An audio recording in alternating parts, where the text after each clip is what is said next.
Так, сонымен құрметті оқушылар, бүгін 3008 нұсқа талдауы математика пәні.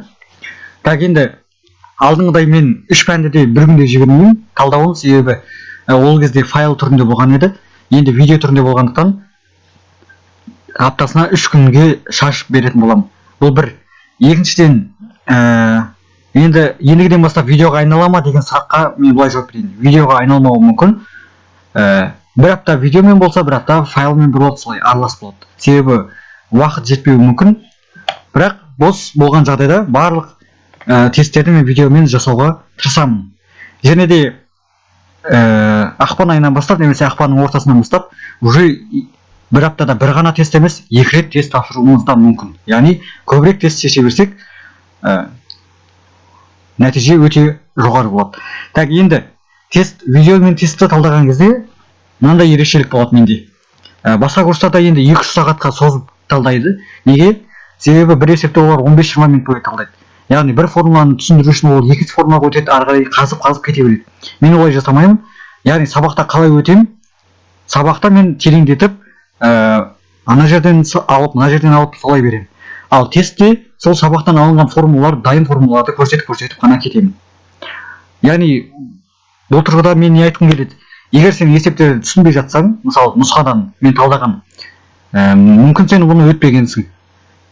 Немесе көбінесе мен ерекше есептерге дайын формулалар берем. Яғни сен оның жартысын білмеуің мүмкін бұл курсқа қатыспағанда.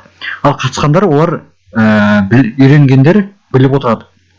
Так, енді курс туралы айтып мен толық ақпарат беріп уақытты созбай қояйын. Так, уже 2 минутымыз өтті. Егер курс туралы білгілерің келсе, және де жеңілдікпен жазылуларың келсе, онда төменде WhatsApp-қа жазсаңдар болады. Төменде тұрған нөмірге. Түсіндік қой? Яғни толық ақпарат мынанша айдан тұрады, мынанша пәннен тұрады, былай қатыссаң былай болады деген оның бәрін WhatsApp-та сөйлесеміз. Бірақ бір ескерту, 20 қаңтарда басталатын курс уже басталып кетті, және де жеңілдікпен жазылу тоқтатылды. Келесі курс 1 ақпанда басталады. Сондықтан да естеріңізде болсын. 1 ақпанда басталады. Сонымен, бірінші есеп бізде логарифм. Так, логарифмнің бізде егер арасында қосу болса және индекстер бірдей болса, онда негіздерін біз көбейтіп жазамыз. Яғни мынандай формула. Логарифм адан b плюс логарифм адан с. Онда біз оны қалай аламыз? Егер индекстері бірдей болса, яғни астындағы, онда логарифм адан b-сы болады. Так, енді сонда осы формулаға келтірген болсақ, бізде бұл жерде 3, сонда логарифм 11-де 3 көбейтілген 5 көбейтілген 15-тен 1 болады. Яғни бір жақшаға алып жатырмын. Сонда ары қарай не істейміз? Мына 15 пен 15 қысқарады. Сонда логарифм 11-ден 1 қалады. Так, бұл неге тең? Бұл 0-ге тең. Себебі 11-дің 0 дәрежесі 1-ге тең. Түсіндік қой? Мынандай формула берген. Логарифм адан 1 ол 0-ге тең. Түсіндік? Сонда жауабы не болады? Д жауабы болады екен. Келесі. Так, екінші есеп.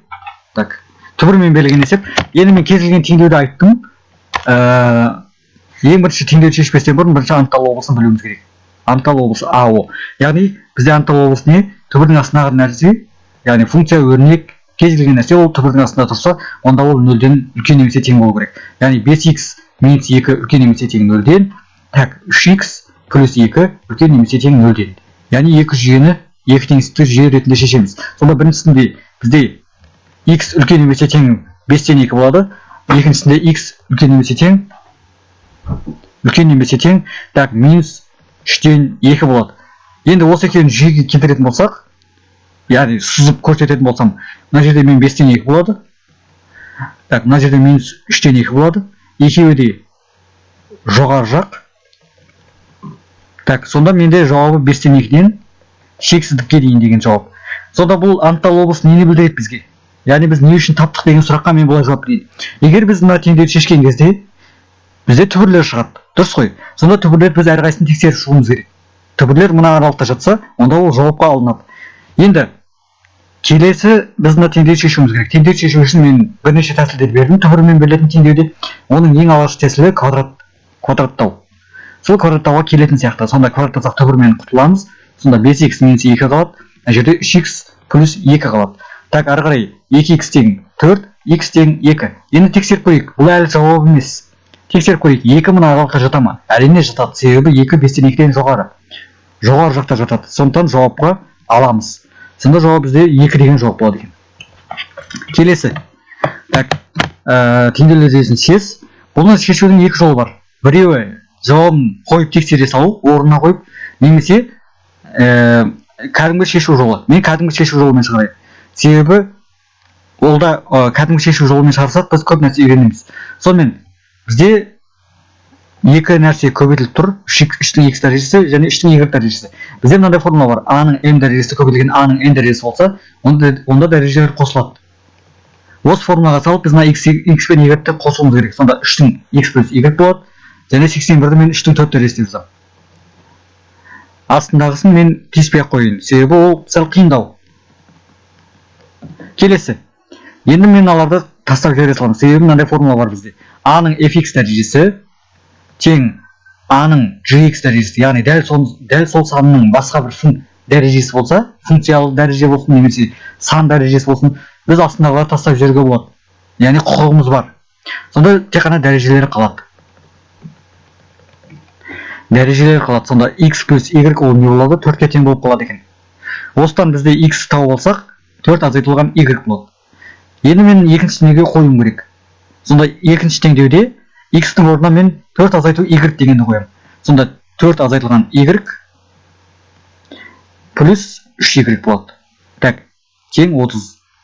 Енді бұл жерде 3-тің 4 дәрежесі 81 болады. Бөлінген 3y. Неге? Себебі А-ның n дәрежесі бөлінген А-ның n дәрежесі ол нені береді? Бізде дәрежелерінің азайын айырымын береді. Бізде енді керісінше болып тұр. Дәрежелері азайтылып тұр. Біз керісінше бөліп қойып жазуымыз керек. Яғни 3-тің 4 дәрежесі бөлінген 3-тің y дәрежесі. Так, плюс 3-тің y дәрежесі тең 30. Енді бұл жерде мен 3-тің y дәрежесін белгілі бір А деп алайын. Есебіміз оңай болу үшін. Сонда не болады? 81 бөлінген А плюс А тең 30. Енді барлығын А-ға көбейтсек, так, мына жерде 81 қалады, мына жерде А квадрат қалады, мына жерде 30 А қалады. 30 көбейту А қалады. Так, енді бұл теңдеуді мен шешудің жолын көрсетпей қояйын. Бұл квадрат теңдеу. Біз бұны шешкен кезде, енді тоқтатып қойып өздеріңдер шешсеңдер болады. Бұны шешкен кезде бізде А1 3 болады, А2 бізде 1 болады. Орнына қоятын болсам. Так, бірінші y табылайық. А-ның орнына қойсам. 3y тең 27. Y тең қанша болады? 3 болады. Так, енді 3y тең 1. Y қанша болады? Так. Мына жерде қателестім. Негізі бұл теңдеуде 3 пен 1 шықпайды. Бұл теңдеуде жауабында 27 мен 3 шығады. Сонда мен мына 27-ні орнына қойдым. Мына жерде 3-ті орнына қойым керек. Сонда y тең 1 болады. Жалпы бұл теңдеуді мен алдында шығарғам, содан есімді алып кеткен. Так, бір түбірі 27, бір түбірі 3 шығады. Енді мен орнына қойған кезде y тең 3, y тең 1 деген шықты. Сонда егер y тең 3 болған жағдайда x қанша болады? X тең мен мынамен шығарам. 4 азайтылған 3, сонда 1. 1-ден 3 деген жауап. Келесі y тең 1 болғанда x қанша болады? X 4 азайтылған 1 болады. Сонда 3. Сонда 3-тен 1. Біздің жауап 1-мен 3 және 3-тен 1. Ол В жауабы екен. Келесі. Так, келесі. Қалай мен қорғасын қорытпасының салмағы 28 кг. Қалайының салмағы қорғасының салмағының 5-тен 2-сіне тең. Так, 5-тен 2-сіне тең. Қорытпадағы қалай мен қорғасының әрқайсының салмағын тап дейді. Енді мен былай жазайын. Сонда қорытпада не бар екен? Қалайы бар екен. Қалайы және қорғасын бар екен. Мысалы мен қорғасынды x деп ала салайын. Ал қалайы қанша x болады? 5-тен 2x болады. Неге? Себебі қара айтып тұр бұл жерде. Қорғасын салмағының 5-тен 2-сіне тең деп тұр. Яғни қорғасын салмағы қанша? X. Ал қалайы оның 5-тен 2-сіне тең. Сонда мен x-ті көбейтемін 5-тен 2-ге. Яғни қандай да бір санның 5-тен 2-сі дегеніміз оған көбейтіну. Түсіндік қой? Және қосындысы қаншаға тең? 28-ге тең. Сонда мен осы теңдеуді шешуім керек. X плюс 5-тен 2x тең 28. Так, оңай шешілу үшін мен 5-ке көбейтейін барлық жағын. Сонда мынау x көбейтсек 5x, мынаны көбейтсек 5 пен қысқарып 2x қалады. Мына жерде 28 5-ке көбейтсем қанша? 140. Так, 5 пен 2-ні қоссақ 7x тең 140. Так, x тең 20 болады. Сонда x-іміз ол не? Қорғасын. Қорғасын 20 килограмм екен. Так, қалайын табу үшін не істейміз? 5-тен 2-ні көбейтемін 20-ға. Қысқартатын болсақ 4, 8. Қалайы қанша екен? 8 килограмм екен. Сонда бұл жауапта с деген жауап дұрыс екен. Қалайы 8 килограмм, қорғасының салмағы 20 килограмм. Бірақ бізде қараңдар. Е деген жауапта бар. Яғни керісінше қалайының салмағы 20, қорғасындікі 8 деп тұр. Яғни шатаспас үшін ненің салмағын тауып жатқанымызды ұмытпайық. Бұл жерде қорғасын дегеніміз ол x, яғни x тең 20 болды, ал қалай дегеніміз 5-тен 2x. Орнына қойған кезде 8 шықты. Сонда с жауабы дұрыс. Так. Бір тексерейін. Жүріп жатырмын сабақ. Себебі алдында бір сабақ түсіріп едім. Мен остановить деп бас шеріппін. 2 сағат бойы сабақ түсірілмей, жай ғана сөйлеп отыр екенмін сонда. Так. 5-ші есеп бізде модуль. Так, модульді қалай шығарамыз? Модуль былай шығады. Модульде біз x үлкен кем 34-тен және керісінше x үлкен минус 34-тен деп алуымыз керек. Яғни таңбасын өзгертіп аламыз. Бұл модульдің анықтамасы. Яғни бізде модуль x кіші немесе тең бәрібір енді белгілі бір таңба болса және a болса, онда біз x кіші адан және x үлкен минус адан деп алуымыз керек. Бұл формула. Сонда орнына қоятын болсақ, мына жерде бізде минус 34-тен не дейді? Үлкен дейді, және 34-тен кіші дейді. Орталығын аламыз. Минус 34-те 34-ке дейін. Сонда д жауап. Так, келесі. 6-шысы теңістік жүйесін шешу керек. Тригонометрияның теңістігі өте оңай. Ол үшін так, шеңбермен есептей салайық. Бұның енді екі жолы бар. Біреуі сандарды қою арқылы, екіншісі жай ғана таңбаларды білу арқылы. Мен енді бұл таңбаларды білу арқылы шығара салайын. Себебі ол оңай сияқты. Түсіну. Мысалы қараңдар. Біріншісі синус менен синус x кіші немесе тең 0-ден дейді. Синус дегенде біз y көсін еске алуымыз керек. Яғни мынау 1, мынау бізде 0, яғни мына нүкте. Ал мына нүкте бізде минус 1. Так, x өсі ол косинус деген кезде еске алуымыз керек. Сонда 1, мына жер 0, мына жер минус 1. Яғни синус x 0-ден кіші дегеніміз мынау астын аламыз деген сөз. Қараңдар. Синус десе біз y-тің өсіне қарауымыз керек. Y-тің өсіне. Ал косинус десе біз x-тің өсіне қарауымыз керек. Так, синус y-тің өсіне қарайық. 0-ден кіші жағы қай жақ? Әрине асты жағы. Сонда мен асты жағын бәрін бояйын. Осыған қатыстылады. Немесе былай анықтасақ болады. Синус қай кезде минусқа? Таңбалары минус. Әрине синустың таңбаларын жазып шықсақ, ол 1 мен 2-де плюс болады, ал 3 мен 4-де минус болады таңбалары. Сонда бізге минус жағы керек қой, мынау синус x 0-ден кіші деп тұр. Ол теріс деген сөз. Значит, мен астың жақтан аламын. Ал енді косинустың көрейік. Косинус ол 1 мен 4-де плюс, ал қалған 3 мен 2-де минус. Маған енді косинустың минусын тап деп тұр, сол үшін мен мына аралықты бояйын. Немесе былай алсақ болады. 1, 0, 1, так, 1, 0, минус 1, 0-ден кіші жағы ол мына жақ. Яғни мына екі шерек боялады бізде. Түсіндік қой. Жай ғана сурет салу арқылы. Енді бұның толық түсіндірмесі сабақта айтылады. Енді біздің мақсат, мына жерде мен бояуды ұмытып кетіппін. Қараңдар, синус x кіші немесе тең десе, онда біз мынаны бояуымыз керек. Мына аралықты. Яғни себебі кіші немесе тең ол боялады. Міне. Мына аралықтар боялады. Ал косинуста мына екі аралық. Неге бұл екі аралық? Себебі осы жерден басталып, мына жерден бітіп жатыр. Мына жерден басталып, мына жерден бітіп жатыр. Олар боялмайды. Косинуста. Себебі косинуста бізде теңдік белгісі жоқ. Енді бізге ең маңызды керегі ол екі график қиылысқан жер. Мысалы, мына жерге мен 90 градус, 180 градус деп жазсам, мына жер 270 градус. Аралығы 180-ден 270-ке дейін. Яғни сағат тіліне қарсы жүреміз. Егер де мен радианмен жазатын болсам, 180 градус ол пи плюс так периоды 2 пи ен болады. Неге 2 пи ен? Себебі осы бұрышқа 360 градус айналғаннан кейін барып қайтадан оралады. Яғни осы бір жауапқа 360 градустан кейін барып айналады. Енді кейбір есептерде пи ен деген де бар. Ол не үшін? Ол 180 градустан кейін қайтадан өзінің жауабына келеді. Ол туралы енді біз сабақтың үстіне толығырақ айтатын боламын. Бұл жерде енді периоды 2 пен болады. Так, енді кем немесе тең болады, себебі бұл жерде боялып тұр. X және кем, міне боялмай тұр. 270 градус қандай болады радианда? 3 пи бөлу 2 болады. Плюс 2 пи ең болады. Ең тиісті зетке. Соны қараңдар, бізде жауапты жазу үшін екі ғана нәрсе керек. Біріншісі бұрыш, екіншісі период. Енді период ол өте оңай табу. Тек қана бізге керегі бұрыш. Түсіндік қой? Бұрыш ол сурет салу арқылы. Сонда жауабы бізде А жауабы екен. Келесі, геометриялық прогрессияның алғашқы 5 мүшесінің қосындысын тап дейді. Геометриялық прогрессияның формуласы қосындысы. Қосындысының формуласы мынандай болады.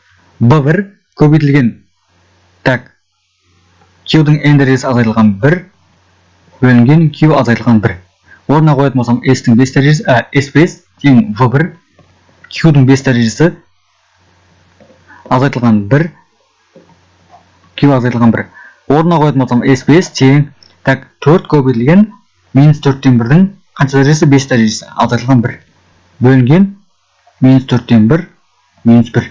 Так, енді дұрыстап шығаратын болсақ бұл жерде 4 көбейтілген, астында минус пен минус қосылады, минус 1,4-тен 1 болады. Так, 4-тен 1-дің 5 дәрежесі қанша болады? Так, 4-тен 1-дің 5 дәрежесі бізде кез келген теріс санның тақ дәрежесі, ол теріс сан шығады өзі. Так, үстінде 1, астында 4-тен 5 дәрежесі қанша болады бізде? Мен 4-тен 5 дәрежесі жаза тұрайын, қазірше. 4-тен 5 дәрежесі жаза тұрайын. Азайтылған 1. Тең 4 көбейтілген, енді ортақ бөлім беретін болсақ, минус алдына шығады. 4-тен 5 дәрежесі болады, ортақ бөлім. Мұнаған 1-ден, мұнаған 4-тен 5 дәрежесінен.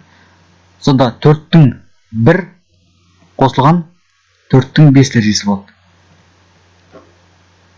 Түсіндік қой, енді бұның бәрі кәдімгі математика.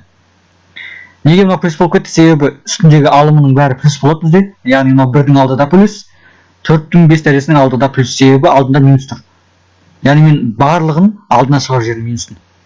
Мына жерде минус 4-тен 5 болады. Сонда ары қарай шығарсақ, мына 4 жоғарыға көтеріледі. 4 жоғарыға көтеріліп, мына 4 пен 4-тен 2 дәрежесі болады. Көбейтілген минус 1 плюс 4-тен 5 дәрежесі бөлінген 4-тен 5 дәрежесі. Бөлімінде минус 5. Так, 4-тен 5 дәрежесі мен 4-тен 2 дәрежесі қысқарады. Соны не қалап бізде? Мынау минус пен минус плюс болады. Астында 5, 4-тен 3 дәрежесі, 1 қосылған 4-тен 5 дәрежесі болады. Так, 4-тен 5 дәрежесін мен таба салайын, қанша болатынын. Так, 3 дәрежесі 64. Тағы да 16-ға көбейтуіміз керек. Так, менде калькулятор. Қазір көбейтейін. 64 көбейтілген 16. 1024 болады екен. Так, 1024. Сонда 1024-ке 1-ді қоссақ 1025. 1025. Так, мына 4-тен 3 дәрежесімен 5 көбейтіледі. Сонда 64 көбейтілген 5. 5 пен 1025 қысқарады. Так, 205 болады екен. Сонда тең 205 бөлінген 64 шығады. Енді бұның бәрі математика болғандықтан мен тез шығарып жатырмын. Әрқайсысына тоқталмай. Так, 205 енді қандай болады? Аралас сан түрінде жазсақ. 3 бүтін. Так, 64-те қалғаны қандай болады? 64-ті көбейтеміз 3-ке. 205. Так, 13 болады екен. 3 бүтін 64-те 13. Бізде ондай жауап Д жауап екен. Яғни формула, басты формуланы қайсысы? Бізде басты формула SN деген формула. Так, келесі. Функцияны мынандай аралыққа ең үлкен мәнін тап дейді. Ең үлкен мәнін табу үшін біз бірінші функцияның туындысын табуымыз керек. Так, функцияның туындысын табуымыз керек. Сол үшін fx бізде туынды бірден таба салайын. Так, 2x квадрат плюс 3-тің туындысы дегеніміз, мынау 2 алдына түседі, 4x болады, ал 3-тің туындысы 0. Сондықтан жазбаймын. Енді 4x-ті біз не істеуіміз керек? 0-ге теңестіруіміз керек. X тең не болады? 0 болады. Енді ең үлкен мәнін табу үшін бізде оған мәндер қоюымыз керек. Бірінші біз мынау аралықтағы мәндерді қоямыз, яғни -2 және -1 және біздің шыққан түбірімізді қоямыз, ол f0. Егер біздің түбіріміз бұл аралықта жатпаса, онда оны алмаймыз. Бірақ енді 0 бізде, жоқ, 0 жатпайды екен. Сондықтан біз алмаймыз. Яғни қараңдар, ең үлкен мәнін табу үшін ең бірінші туынды табамыз. Бірінші мен туынды таптым. Сосын туындыны 0-ге теңестіріп, түбір таптым. Сол түбірді шыққан түбірді тексеруіміз керек ең бірінші. Ол түбір мына аралықта жата ма? Так, өкінішке орай бізде жатпады. Сол үшін ол түбірді алмаймыз. Тек қана осы аралықтың шеткі нүктелерін ғана аламыз. Ол -2 және -1. Ал егер ол жататын болса, осы шеткі нүктелермен қоса оны да аламыз. Бірақ біз енді бұл жағдайда алмайтын болдық. Себебі 0 -2 мен -1-дің арасына жатпайды. Енді орнына қоятын болсақ, так, 2 көбейтілген -2-ның квадраты плюс 3 тең. Яғни мынаның орнына қойып жатырмын. Алғашқы функцияға қойып жатырмын. Так, мына жерде 2 көбейтілген -1-дің квадраты плюс 3. Так, 5 болады мынау, ал мына жерде 13 болады. Сонда жауабы, жоқ, 13 деген жауап жоқ. Так, 13 деген жауап жоқ. Так, ең үлкен мәнін тап дейді. Так, біз туындысын таптық, 4x. 4x'ті теңестіріп 0-ге, 0 шықты. Біз оны алмаймыз, бірақ -2-ның квадраты 4, 4-2 көбейтілген 8, 8-ді 11 екен, мен шатасып кетіппін, кешіріңіздер. 8-ге 3-ті қоссақ 11. Онда С жауабы дұрыс. Так, келесі. Егер шеңбердің ұзындығы 32 пи см болса, дөңгелектің ауданы тап дейді. Енді бізге ең керекті нәрседен бастайық. Ол дөңгелектің ауданы. Так, дөңгелектің ауданы неге тең? Мен суретін салайын. Егер мынандай дөңгелек берілсе, оның радиусы беріледі. Және ол формуласы мынандай болады. S тең πr квадрат. Енді пидің қаншаға тең екенін білеміз, ол керек емес. Бізге радиус керек. Радиусты мен шеңбердің ұзындығы арқылы тауып аламын. Так, шеңбердің ұзындығы с деп белгіленеді. Оның формуласы 2 πr. Енді мен с-ның орнына мына мәнді қоям. 32 π тең 2 πr. Пи мен пи қысқарады. Сонда 32 тең 2r. R тең не болды? 16 болды. Міне. Формула мына формуладан r-ді тауып алдым. Енді орнына қоям. S тең π көбейтілген 16-ның квадраты. 256 π. 256 π ол да жауабы. Келесі. Оның шардың диаметрі 40 см. Ал жазықтық, так, осы есебінде өте көп келеді. Шардың диаметрі 40 см. Ал жазықтық шар центрінен 12 см қашықтықта өтеді. Қиманың ауданы. Так, бұл жерде енді қиманы біз елестете білуіміз керек. Мен суретін салайын. Негізі өте оңай есеп. Мысалы, сфера болсын. Сфера. Так, мынау орталығы болсын сол сфераның.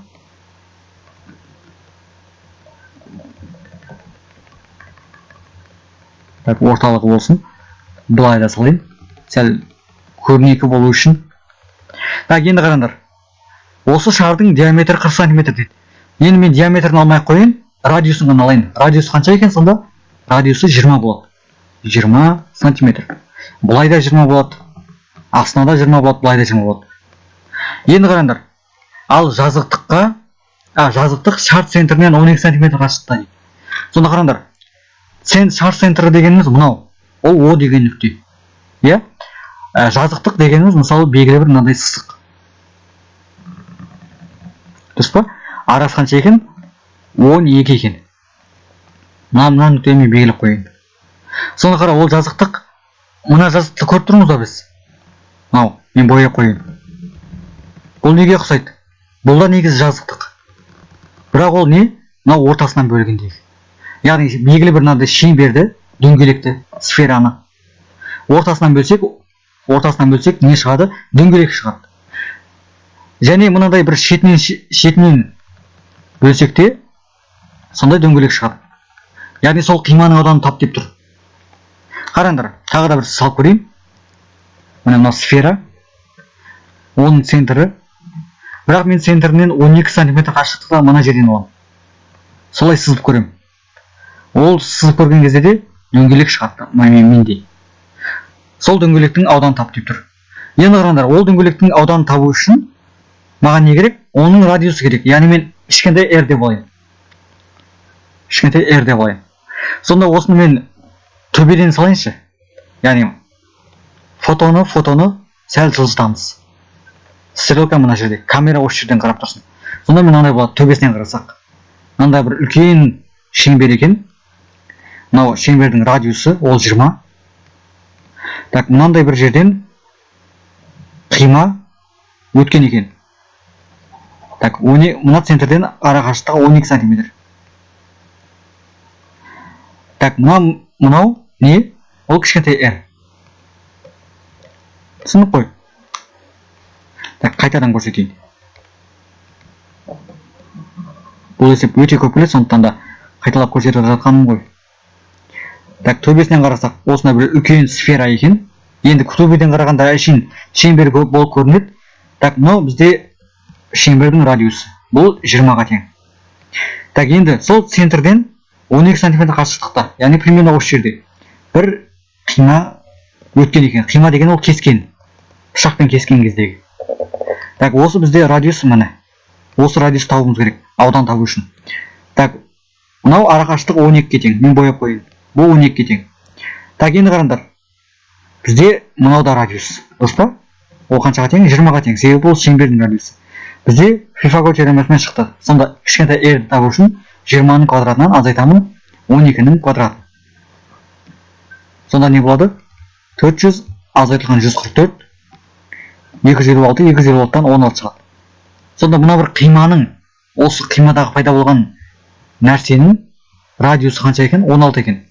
Сонда оның аудан табу үшін πr квадрат болады. Пи көбейтілген 16-ның квадраты. Ол 256. Сонда жауабы д жауабы болады. Енді бұл есеп геометрия курсында сәл толығырақ түсіндірілетін болады. Жалпы мына формуланы есте сақтасаңдар болды. Мен қиманың ауданын табу үшін радиус табуым керек. Ал радиус табу үшін үлкен радиустан арақашықтықтың квадратын азайтамын. Деп солай жаттап алсаңдар да болады. Бұл есеп басқаша келмейді. Так, келесі арифметикалық прогрессия AN 4n минус 3 формуласымен берілген. Егер A1, A2, A7 мүшелер геометриялық прогрессия құраса дейді, оның еселігін тап дейді. Енді еселіктің формуласы қандай? Еселікті табу үшін біз екінші мүшені бірінші мүшеге бөлуіміз керек. Дұрыс па? Немесе керісінше үшінші мүшені екінші мүшеге бөлім керек. Енді қараңдар, бізде V1 бірінші мүше не болып тұр? Бұл жерде A1 болып тұр. Ал екінші мүше не болып тұр? Ол A2 болып тұр. Ал үшінші мүше не болып тұр? Ол A7 болып тұр. Енді бізге бәрі керек па? Бұның бәрі керек емес, себебі тек қана V1 мен V2 ғана керек. Сонда V1 табу үшін бірінші мен A1 тауып алайын. A1 деген сол, мынау n-нің орнына 1 қойғандағысы 4 көбейтілген 1 азайтылған 3 тең 1. Ал A2 неге тең? A2 дегеніміз 4 көбейтілген 2 азайтылған 3, 5 болады. Сонда Q-ді табу үшін мынау бізде V1, мынау бізде не? V2. Так, Q тең 5 бөлінген 1 тең 5. Немесе былай тексеріп көрейік. A7-ні тауып көрейік. A7 дегеніміз ол 4 көбейтілген 7 азайтылған 3 тең 25. Сонда бұл V3 болады. Енді Q-ді мен былай табам дедім. V3-ті бөлемін V2-ге. Сонда 25-ті бөлемін неге? 5-ге. Қайтадан 5-тің өзі шығады. Сонда Q-ді табу үшін V2-ні V1-ге бөлеміз. Немесе V3-ті V2-ге бөлеміз. Немесе V10-ды V9-ға бөлеміз. Яғни алдындағы тұрған санға бөледі екенбіз. Ал оны қалай таптым? Мына есептің шартында айтылғанымен таптым. Сонымен бізде жауап қандай болады? Q еселік ол 5-ге тең болады. Келесі. Теңдеулер жүйесін шеш дейді. Так, бұл жерде енді арифметиканы еске алуымыз керек. Так, арифметиканы еске алуымыз керек дейді. Ал жалғастырайық мұнда. Мынандай болады. Так, біріншісінен мен x шығарайын сыртқа. Бір нәрсе болып қалар. X шығарсам сыртқа, бір азайтылған y квадрат қалады. Иә? Ал екіншісінен x y шығарайын. X y шығарайын. Сонда ішіне не қалады? Мынадан x y шығарсам y квадрат қалады. Мынадан x y шығарсам 1 қалады. Тең минус 9. Енді қарасақ, мына жерде бір-біріне ұқсайды. Бір азайту y квадрат, ал мына жерде керісінше y квадрат минус 1. Енді мына екеуін мен орындарын ауыстырайын. Бірақ таңба өзгереді. Сонда x төбесіндегі өзін көшіріп жазайын. Тең 9. Ал мына жерде x y мынаның орнына ауыстырам. минус сыртқа шығады. Түсіндік қой? Минус сыртқа шығады. Минусын сыртқа шығарсақ, бізде мынау екеуінің орнына ауысады. Қайттан кіргізсек, қайттан орнына келеді.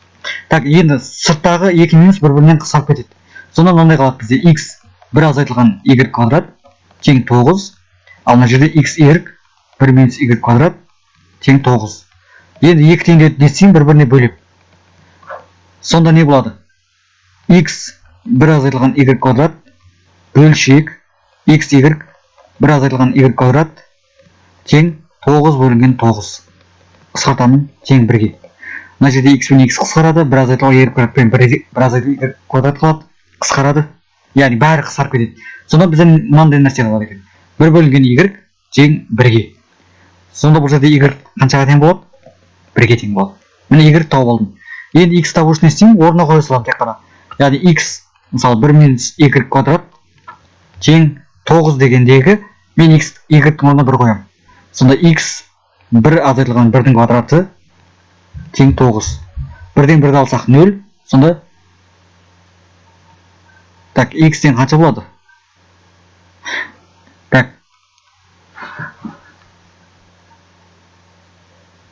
Так, бұл жерде бір нәрсе қателік болып тұр.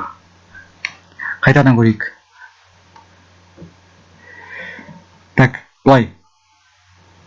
X көбейтілген 0 тең 9 болып тұр. Енді қараңдар. Жарайды, мынаның орнына мен 0 қойдым. Енді қараңдар, x-ке мысалы қандай сан қойсақ, оны 0 көбейтсем 9 шығады. Өзін тексеріп көрейікші. X-ке қандай санды қойсақ, 0 көбейтсек 9 шығады. Әрине, ешқандай санды қойсақ, бізде 9 шықпайды. Сондықтан бізде шешімі жоқ. Яғни y шығып тұр, бірақ x шықпай тұр бізде. Так, мен қайтадан тексеріп көрейін, бір жерден қате кеткен шығар. Так, немесе жауаптарын орнына қойып көрейін, 1 мен 9-ды қойайын. Мына жерге 1 қоямын, мынаған 9 қойсам, бәрібір шықпайды. Мынау қате сонда. Екіншісін қояйын. 1-ді қоямын, мынаған 0 қойсам, шықпайды. Үшіншісін. Так, мынаған 3 қоямын, мынаған 3 қоямын, мынаған 4 шықпайды. Так, келесі минус 3 қоямын. Минус 3. Так, мына 4 бәрібір минустан шығады. Сол үшін шешімі жоқ. Түсіндік қой? Яғни мынау бізден мынандай нәрсе шықты. X көбейтілген 0 тең 9. Бірақ бұл миға кірмейтін нәрсе. Яғни кез келген санды 0 көбейтсек, ол бәрібір 0 шығу керек. 9 шықпайды. Сондықтан да ол шешімі жоқ деп ала саламыз. Келесі 13-ші. Тангенс 5x үлкен 1-ден дейді. Так, бұны шешудің жолы әрине сурет салу. Сурет салайын. Так, тангенсті енді сандарды 1, 0, 1 деп енді кәдімгі абсциссаның немесе ординатаның өсіне жазбаймыз. Оны ординатаның өсіне параллель қылып сызамыз. Бір сызық қысайық. Мына жер 0 болады. Мына жер мынаған тұсы 1 болады. Ал мынаған тұсы минус 1 болады. X там y. Так, бізге не дейді? 1-ден үлкен дейді. Яғни жоғары жақ. Мен енді мына 1-ді боямайым. Так, мына боямайым. Бұл қай градус? Тангенс қай градуста? 1-ге тең. 45 градуста. Сонда 45 градустан қай жаққа дейді? Жоғарыға дейді. Яғни мынау қараңдар. Бұл жоғары кете береді. Мына сызық жылжиды, бірақ мына жерге келгенде ол тоқтайды. Сонда бұл қай градус? 90 градус. 90 градуста мәні жоқ. Сондықтан да біз оны боямаймыз. Енді қараңдар. Жауап осы аралық. Және ол бұлайда қайталанады. Яғни мынаны бір үлкен бір таяқша деп алу керек, мына нәрсені. Мына үлкен таяқша деп алу керек. Егер оны біз жоғары қарай көтерсек, ол бұрылады, және мына жерде де бұрылады. Енді қараңдар. Сонда мен жауапты жазайын. Жауап бірінші 45 градустан басталады. 45 градус деген ол π/4 плюс. Енді қара период. Период қай аралық болады? Мысалы мына мәнге қанша градустан кейін қайтадан ораламыз? Әрине 180 градустан кейін. Бағана 360 градустан кейін айналатын едік қой. Енді 180 градустан кейін. Себебі қараңдар, 180 градустан кейін мына график қайтадан қайталанып тұр. Сондықтан πn болады. Кіші, яғни немесе тең деп қоймаймыз, себебі бұл жерде боялмай тұр. Кіші неден болады? 5x-тен болады. Яғни жай ғана x емес, 5x. Себебі бұл жерде 5x деп тұр. Кіші енді неден? π/2 плюс π. Түсіндік қой? Яғни бірінші градусты анықтадық, сосын барып нені? Так, периодты анықтадық. Міне екі жерде сурет қайталанып тұрғандықтан период бізде пи бөлу пн болады, жай ғана 2pn емес. Енді бізде енді 5x беріліп тұр. Ал бізге x керек. Сол үшін барлық жағын неге 5-ке бөліп жүреміз. Сонда пи бөлінген 20 болып кетеді. Себебі 5-ке бөлсең, мынау бөліміне түсіп кетеді 5. pn, мынау пи мен n бір-біріне ұқсап кетіп жатыр. Сол үшін мен былай жазайын.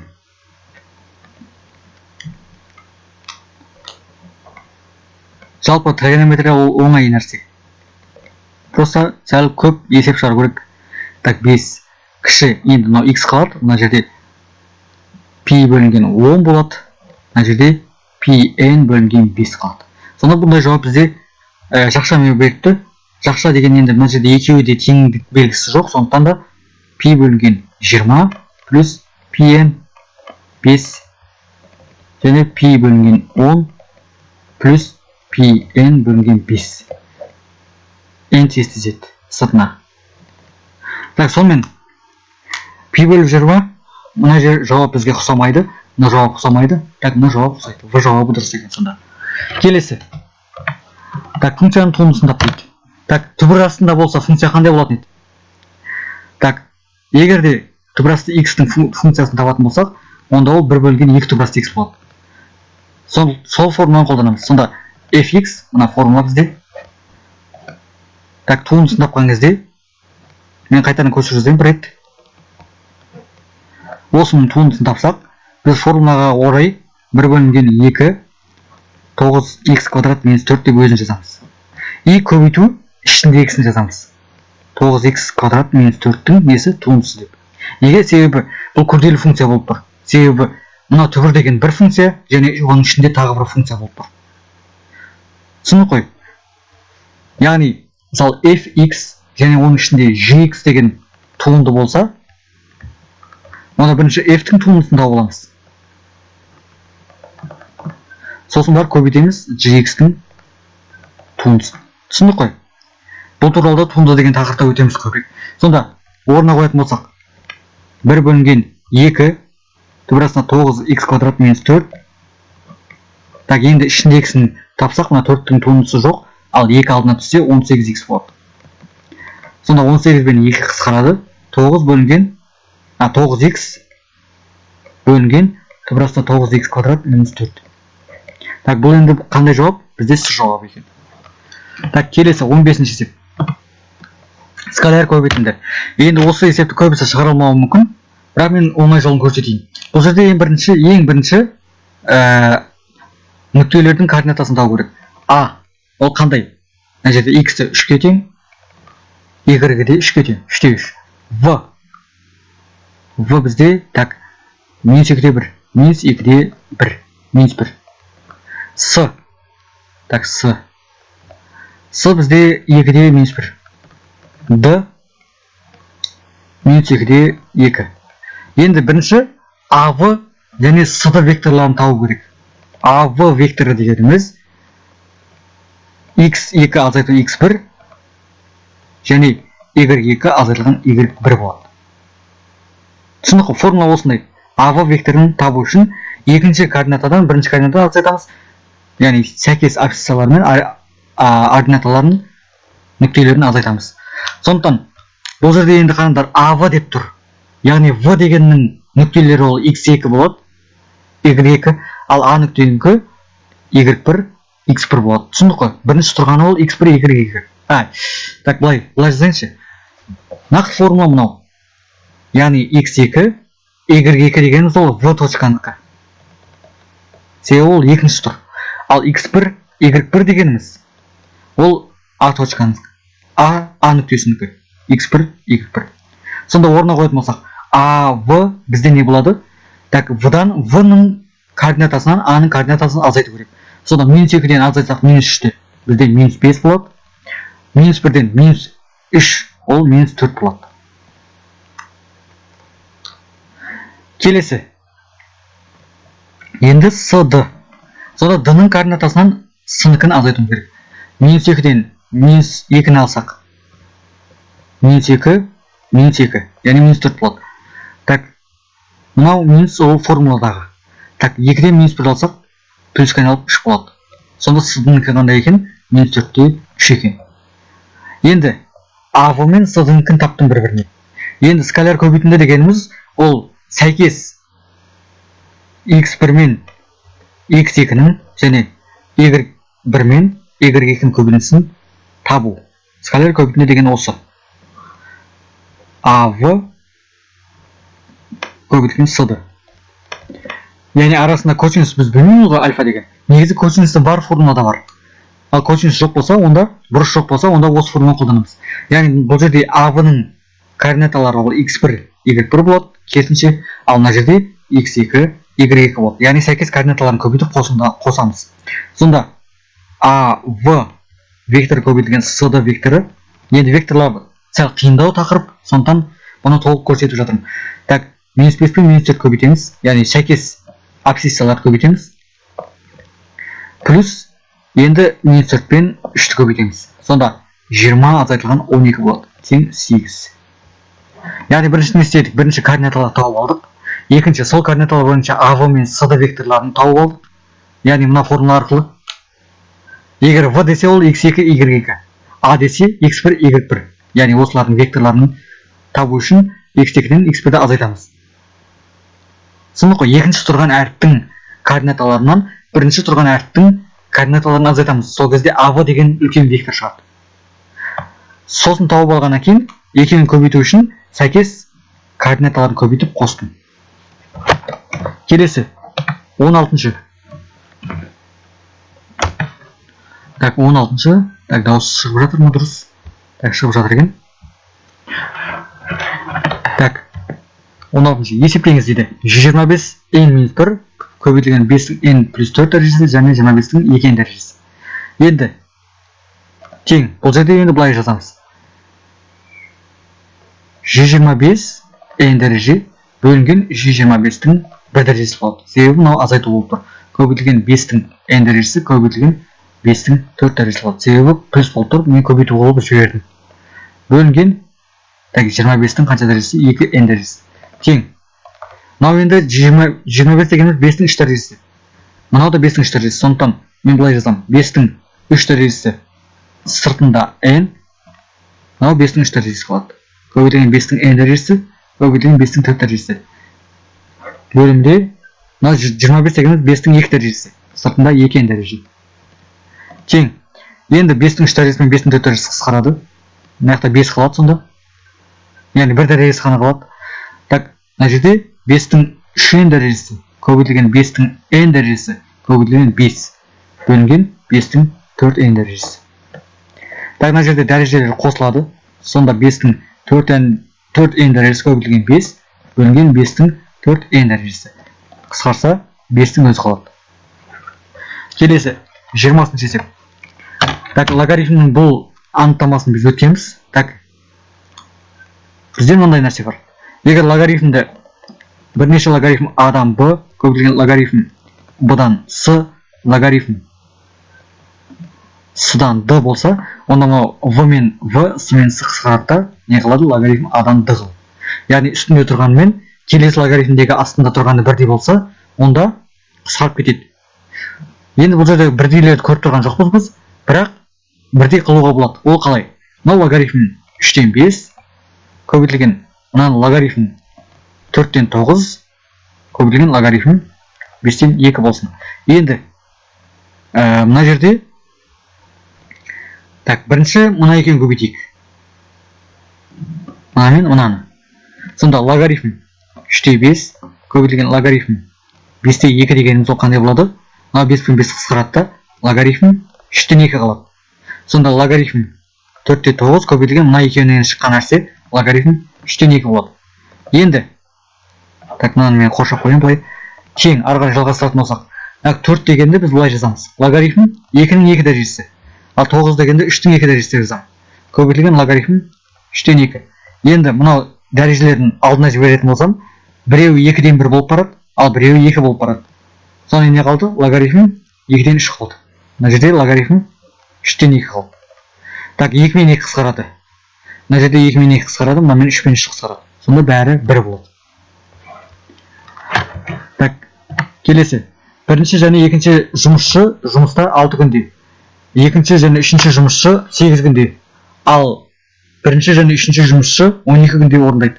Осы жұмысты екінші жұмысшы неше күнде жасайды екен жеке орындаса? Так, енді мен бұл есепті былай шығарайын. Егер біріккен жұмыстар болса, онда біз былай жазуымыз керек. Так, бірінші мен екінші жұмысшының қосындысын былай жазамыз. 1 бөлінген Т1 деп алайық. Т1 деген ол бірінші жұмысшының уақыты жеке жасағандағы. Так, екінші жұмысшы ол 1 бөлу Т2 болсын. Яғни біріккен жұмыстарда біз 1 бөлу деп аламыз әрқашанда. 1 бөлу Т2 тең 1 бөлінген 6 болды. Бөлшек түрінде аламыз, кері бөлшек түрінде. Так, екінші мен үшіншісі болса 1 бөлінген Т2 плюс 1 бөлінген Т3 не болады?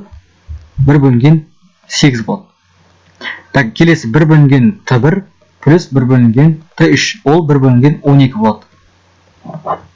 Енді осыдан біз 1 бөлінген Т2-ні табуымыз керек. Мен былай алайын, шатаспас үшін. 1 бөлінген Т1 дегеніміз ол x болсын. 1 бөлінген Т2 дегеніміз ол y болсын. 1 бөлінген Т3 дегеніміз ол z болсын. Сонда бізде x пен y-тің қосындысы 6-тан 1. Так, y пен z-тің қосындысы бізде 8-ден 1. Так, x пен z-тің қосындысы не болды? 12-ден 1 болды. Так, енді бізге не табу керек? Сонда мақсатымыз y табу керек. Басқасы керек емес. Енді мен бірінші үшеуін де қосып шығайын. Сонда мына x пен мына x 2x болады. Мына y пен мына y 2y болады. Мына z пен мына z бізде 2z болады. Ал мына бөлшекті біз қосып шығуымыз керек. 8-ден 1 плюс 6-тан 1 плюс 12-ден 1. Так, ортақ бөлім бізде мына жаққа мен бөлек жазайын. 8-ден 1 плюс 6-тан 1 плюс 12-ден 1. Ортақ бөлім 24 болады. Сонда 2-ден 4-ден 3-ден 7 9 қысқарса. Так, тоқтай тұр. Мынадан 2-ден 24. Мынаған 4-ден, мынаған 3-ден, иә. Так, сонда 12-ден қанша болады? 3 болады. 8-ден 3 дегенім ғой. Так, 8-ден 3. Сонда мынандай болады екен. Мына жерде бәрінен 2-ні шығарып жіберемін. 2. Сонда x плюс y плюс z қалады. Кәдімгі теңдеу ғой бәрі. 8-ден 3. Енді мынаны 2-ні мен мына жаққа бөлу қылып өткіземін. Сонда x плюс y плюс z қалады екен. Ол неге тең? 16-тан 3-ге тең. Енді осы жерден біз нені табуымыз керек? Y табуымыз керек. Осыны мен былай жазайын. X плюс z-ті ғана алайын. Ол тең неге? X плюс z ол 12-ден 1-ге тең. Бір-біріне азайтайын. Сонда x-тен x азайтсам ештеңе қалмайды. Z-тен z-ті алсам ештеңе қалмайды. Тек қана y ғана қалады. Сонда 16-тан 3 азайтылған 12-ден 1 болады. Тең. Так, ортақ бөлім бізде 16 мен 12-нің ортақ бөлімі бізде так 48. Иә, 48. Так, 48. Так, мына жаққа жазыңыз. Тең. 48. Так, мынаған бізде 3-тен, мынаған нерінен 4-тен береміз. 9 азайтылған 4 тең 5. Сонда қараңдар. 48-ден 5. Сонда қараңдар, орнына қойын. 1 бөлінген Т2 неге тең? 48-ден 5 екен. Енді маған Т2 керек. Т2-ні табу үшін мынаны мен төңкерем. Сонда мынау да төңкеріледі. Сонда 48 бөлінген 5-тің өзі қалады. 48-ді 5-ке бөлсем 9,6 деген жауап шығады екен. Ол С жауабы. Түсіндік қой. Қараңдар, 1 бөлінген Т1 дегенді мен төңкерсем Т1 бөлінген 1 болады. Енді Т1 бөлінген 1 ол не? Әрине Т1. Түсіндік қой. Сонда мынау кері бөлшек болып тұрса, оны төңкеруіміз керек екен. Енді тесттің келесі жалғасы келесі видео болып шығады. Так, қалған 12 есепті біз келесі видеода қарастырамыз. Себебі мен ұзап кеттім ау деймін. Енді бір видеоны мен ұзақ қылып шығара алмаймын. 2 сағат қылып. Себебі 2 сағат видео ол жүктеудің өзі өте қиын болады. Және де ол кейбір оқушыларға қиындық түсуі мүмкін. 2 сағат бойы көру. Уже 50 минут болып қалды. Келесі сабақта тағы да 40 минут 12 есепті қарастырамыз. Толығырақ.